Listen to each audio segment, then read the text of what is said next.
So the dream of a treble is over. Celtic will not be in the Scottish Cup final after a Derby Day defeat to Rangers. This is the Monday Breakdown.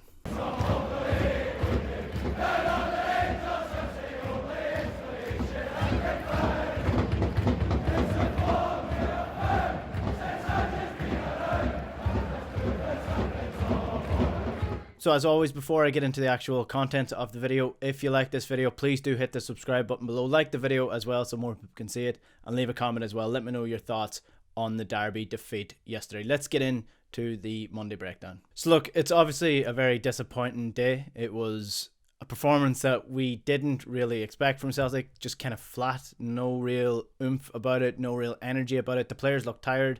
If you were to decide who played on Thursday, you probably would have said it was Celtic that played on Thursday as opposed to Rangers. There was nothing really between the two sides. Anne said after the game it was a typical semi-final. Not a lot of chances, nervous players, mistakes all around. And he was just about right. I rewatched the game this morning. There was nothing really in it. It's not as if Rangers were miles better than Celtic or Celtic deserved to win the game miles more than Rangers did. It was a 50-50 game that could have gone either way. A bit of luck here and there that Celtic have had across the season, and Celtic probably come out as winners for that game.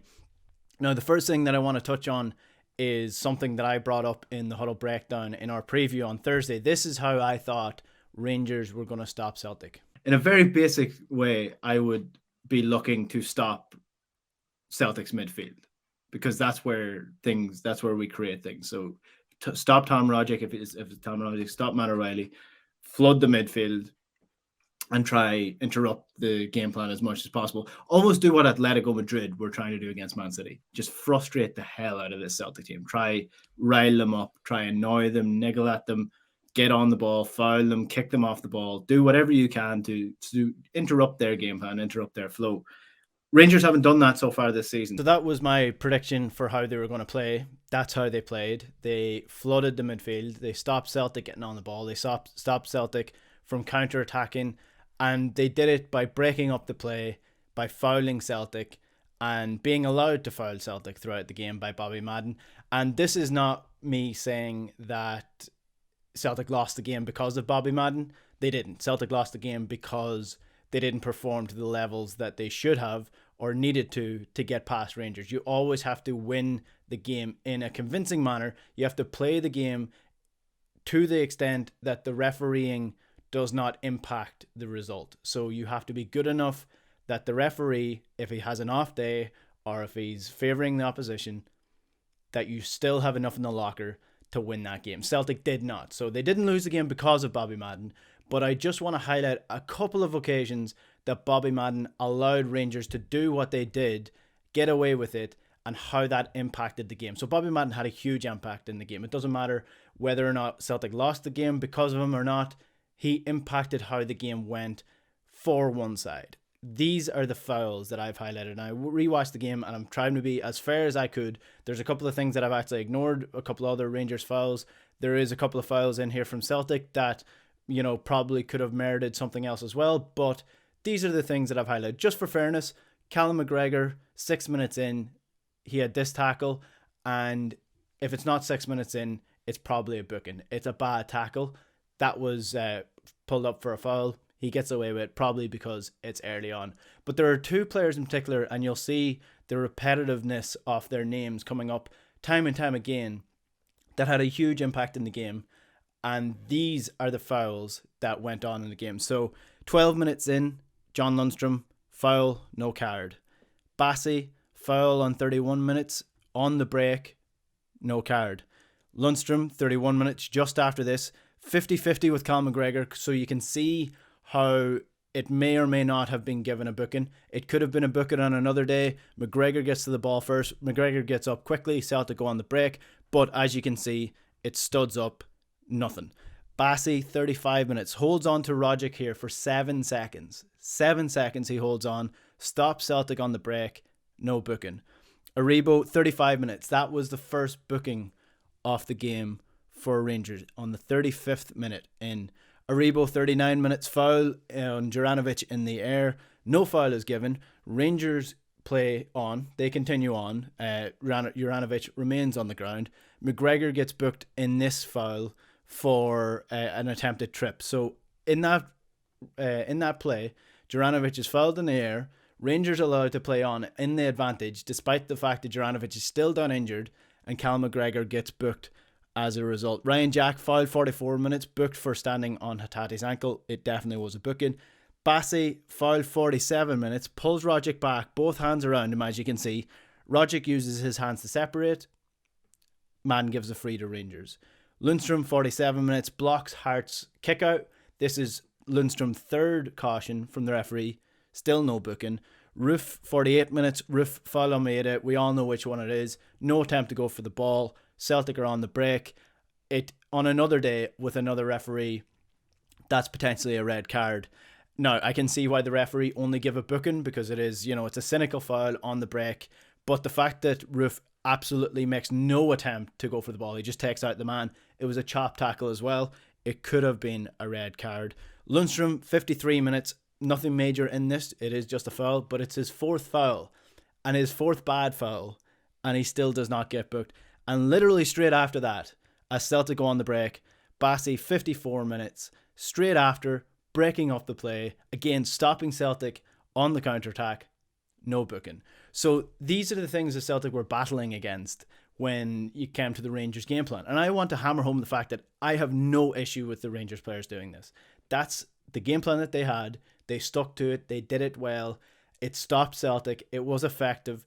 And they got away with it. So if you can get away with these things, then you do it. And that's the main point on Bobby Madden. He allowed the Rangers players to get away with it, so they continued to do it, and that allowed them to stop Celtic on the counter-attack multiple times without worrying about getting booked. So I hate to bring referees into situations, because I am a firm believer that you play well enough that the referee does not impact the game.